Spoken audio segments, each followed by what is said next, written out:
Hey, welcome back to my channel. Today I want to talk a little bit about the backlash that the Do We Know Them podcast is facing.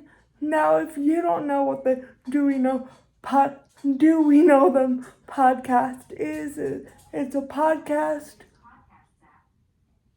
It's a podcast between Jessi Smiles and Lily. I believe her last name is Hurston, and they talk a lot about pop culture and things going on YouTube.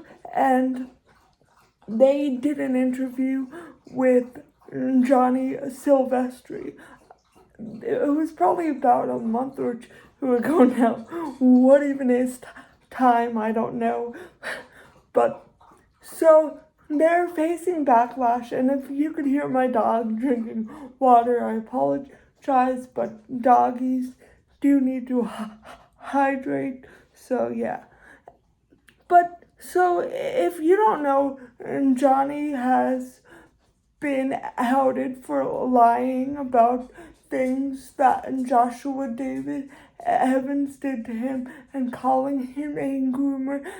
And I've made videos addressing this, and I know my opinion is kind of controversial, but I do think Josh still did things that need to be addressed regardless of Johnny being a lot higher and milking this and embellishing things. I do think Josh still did a lot of things, even not just to Johnny, but to other people that were not appropriate and not okay. But so the Do We Know Them podcast is getting a lot of backlash because they interviewed Johnny, and Josh had been tweeting them feverishly about, please stop this, just let me tell my side of the story, let me tell my side of the story. And Lily and Jessi did not give him the time of day, and they did read a statement that Josh posted to Twitter, but they didn't have him on the podcast or really engage with him. And now a lot of people are saying things like, how did you not know Johnny was a liar? When it's like, I feel like most people didn't know Johnny was a liar, and I feel like if you say you did know, you're just going based on whether you find Johnny likable or not, which I don't think that should be used to decide whether someone is a victim or not. Whether you like Johnny, whether you like anybody, should not be like, oh, well, they're not a victim because they're so annoying, or oh, they take up so much space in an interview, so they're not a victim. Like, I don't believe that is a good way to judge whether somebody's story is true or not.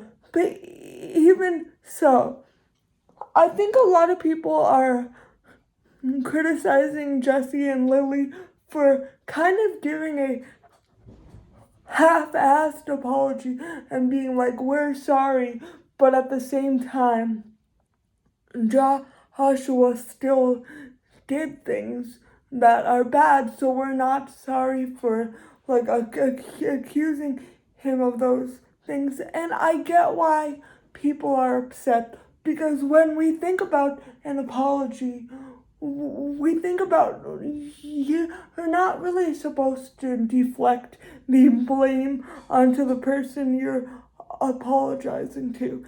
And yes, I agree with that.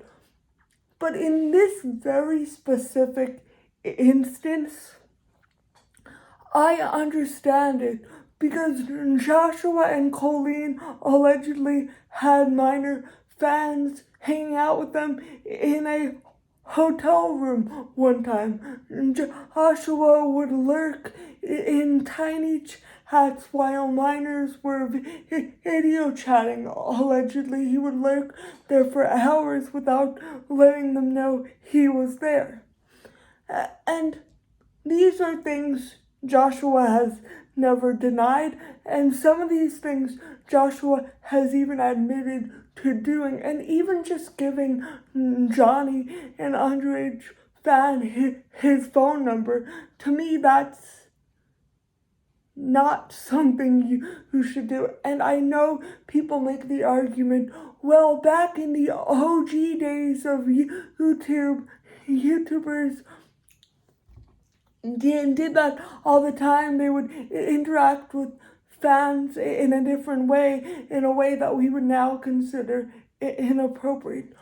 Okay, but even if back then that was a normal way to behave, it still wasn't okay. So I think a lot of people miss the point when they say things like, oh, well, everybody was doing that back then, when it's like, there are a lot of things that have been acceptable in the past that once we know better and we understand the effects of this behavior, we no longer do them. So I don't think it's good to be like, oh, well, you can't be mad at him.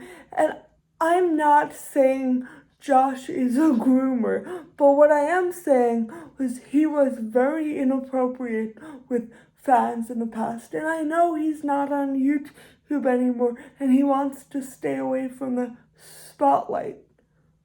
But that doesn't absolve him of what he did. And I do think no matter what, you have to face up to what you did, even if you have mental health issues, even if you've stepped away from the spotlight. When you do something like that, I do think you're gonna face some backlash. And I know that's not a popular thing because people are seeing Josh as a victim. And yes, he is a victim of Johnny's accusations and his harassment, but that doesn't take away from what Joshua has done. I also think it's gross that people are saying that Jessi should not talk about these situations because she cannot remain unbiased. Can somebody please tell me who can remain unbiased on YouTube? Because I have yet to find someone who is unbiased. The nature of being a human being is by having biases. And of course, you try to not let this overtake you and cloud your judgment. But no matter what, you have biases. So that argument is ridiculous. And I also do feel like more often than not, that argument is weaponized against women. Very rarely do I see that argument used against men. Oh, well, you can't talk about these situations because it gets you too emotional. Very rarely have I, if ever, have I seen people say that about men. I mean, it would be something I would say if I saw a man being extremely biased about something, but I don't think Jessi got overly emotional in any way. She's of the same mindset I'm of, that you should believe people when they say they're victims of something. And I think that's a good practice too. I think you need to exercise caution when then condemning the person they accused, yes, but still believe victims. I agree that the Do We Know Them podcast did kind of take things a little too far and they didn't use the best judgment, but the amount of criticism and hate they're getting is ridiculous. And that is the end of this video. If you learned something, please give it a big thumbs up. And if you have not already, please consider hitting that subscribe button. Thank you so much for watching, and I hope to see you again next time. Bye.